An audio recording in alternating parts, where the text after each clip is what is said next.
જય શ્રી કૃષ્ણ, રાધે રાધે. એક પ્રશ્ન મને કીધું કે ખારેકની બરફી ઘણા ટાઈમથી એની કમેન્ટ આવેલી, પણ થોડોક સમયનો અભાવ હતો, તો અહીંયા લાલ અને પીળી ખારેક લીધી છે. 4 નંગ બંને મેં 4-5 નંગ લઈ લીધી છે.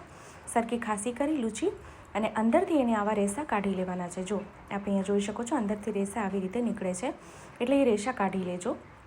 બહુ સરળતાથી નીકળે છે. આપણે અહીંયા જોઈ શકો છો કેટલી સરળતાથી નીકળી રહ્યું છે. પછી આપણે એને નાના નાના ટૂંક કરી લઈશું અને મિક્સચરમાં દૂધ કે જલ કાંઈ પણ પધરાવ્યા વગર એને પીસી લેવાનું છે.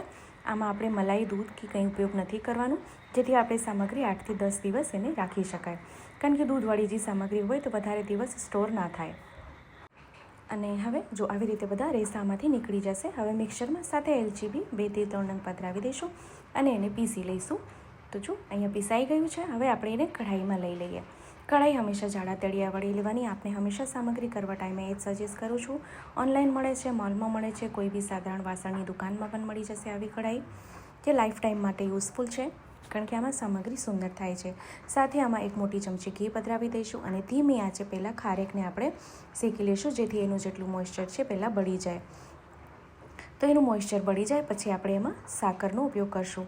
તો હવે આપ અહીંયા જો સામગ્રી છે ને ઓછા પ્રમાણમાં આપ સાથે શેર કરું છું, જેથી વધુથી વધુ આપને હું શીખવાડી શકું કે સામગ્રી કેવી રીતે આપણે સિદ્ધ કરી શકાય. કારણ કે નાનું માપ હોય ને તો સામગ્રી કરવામાં સરળતા થાય, અને વધારે માપ હોય તો સામગ્રી કરવામાં મૂંઝવણ થાય. આવા ઘણા વૈષ્ણવની આવી મૂંઝવણ હોય છે. મને પણ થાય, એવું નથી કે મને ના થાય, મને બી ઘણીવાર થઈ જાય. એટલે નાનું માપ રાખીએ તો આપણને સારું પડે. તો હવે સાથે અહીંયા મેં 1/3 કપ, વધારે નહીં, 1/3 કપ સાકર પધરાવી દીધી છે. સાકર હવે જો અહીંયા દૂધનો ઉપયોગ નથી કર્યો તો આપને થશે કે સાકર ઓગળશે કેમ, ને સાકર જેમ ગરમ થશે એમ ઓગળશે, એની ચાસણી થઈ જશે. હજી આપ જોઈ શકો અહીંયા ઢીલી થશે. તો આજે આપણે એમાં સૂકા મેવાનો ઉપયોગ કરવાનો છે. જ્યાં મેં અહીંયા કાજુ 8 થી 10 કાજુ મેં ખમણી લીધા છે, પીસ્યા નથી, ખાંડા બી નથી, મેં ખમણી લીધા છે. આપણે આદુ ખમણવાની ખમણી હોય છે ને, એનાથી મેં ખમણી લીધું છે. તો આપ અહીંયા જો સુંદર રીતે અહીંયા થઈ ગયું. આપને જો એનું માનભોગ કરવું હોય ને તો માનભોગ બી કરી શકો છો. જો અહીંયા આવી રીતે. તો એમાં આપ થોડીક મલાઈ પધરાવી દો, માનભોગ આપને કરવું હોય તો. હા, આપને જો માનભોગનો વિડીયો જોવો હોય તો મને કમેન્ટ કરશો, ચોક્કસ રિપ્લાય કરીશ. તો અહીંયા મેં ખમણેલું કાજુ રાખ્યું છે, એ કાજુ આમાં સાથે પધરાવી દઈશું, જેથી એની સુંદર બાઇન્ડિંગ આવે અને એનું ટેક્સચર સુંદર આવે. જેથી આપ પહેલી વાર જો સામગ્રી કરતા હોય તો આપને સરળતા થાય સામગ્રી સિદ્ધ કરવામાં. તો વિડીયો ગમે તો લાઈક કરશો, આપણા ગ્રુપમાં શેર કરશો, જેથી વધુથી વધુ લોકો સુધી વિડીયો પહોંચે અને એને પણ વિડીયો ઉપયોગી થઈ શકે. ગેસની આંચને ધીમી રાખવાની છે. સામગ્રી ગોળો વળવા માંડે, લોહીયું છોડી દઈ પછી આપણે ગેસની આંચને બંધ કરી દઈશું. ભલે આ સામગ્રી સિદ્ધ થતાં વાર નથી લાગતી, ખૂબ ઝડપથી આ સામગ્રી થઈ જાય છે. તો અહીંયા આપજો ગેસની આંચને બંધ કર્યું. હવે એકદમ સરખી રીતે એને ઠંડુ કરી લેવાનું છે.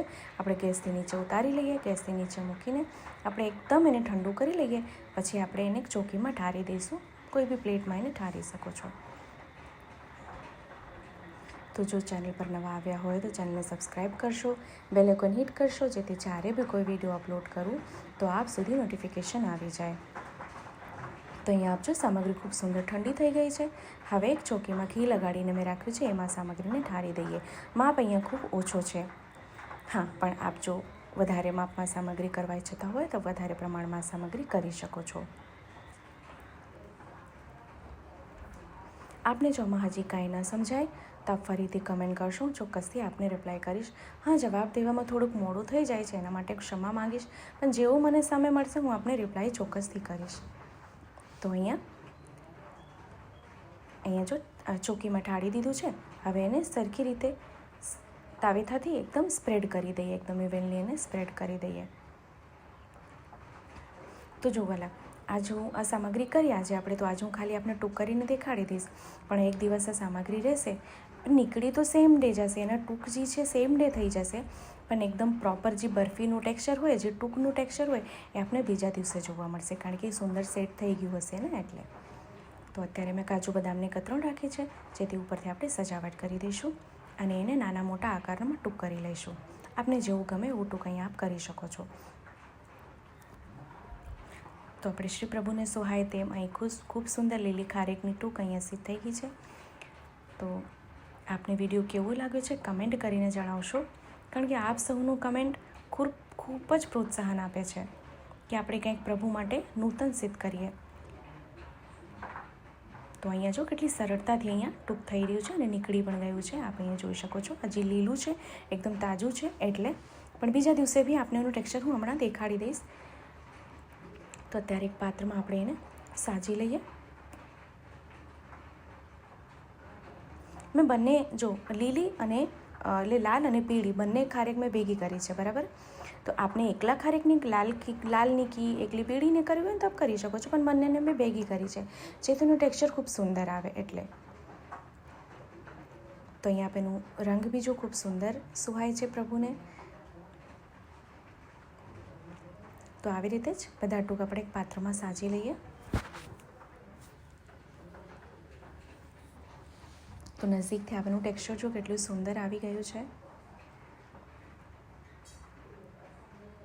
ખૂબ સુંદર રીતે. તો આ બીજો દિવસ છે, આપણે અહીં દેખાડી દઉં. જો આ બીજો દિવસ છે. બીજા દિવસે આપ સામગ્રીનું ટેક્સચર જો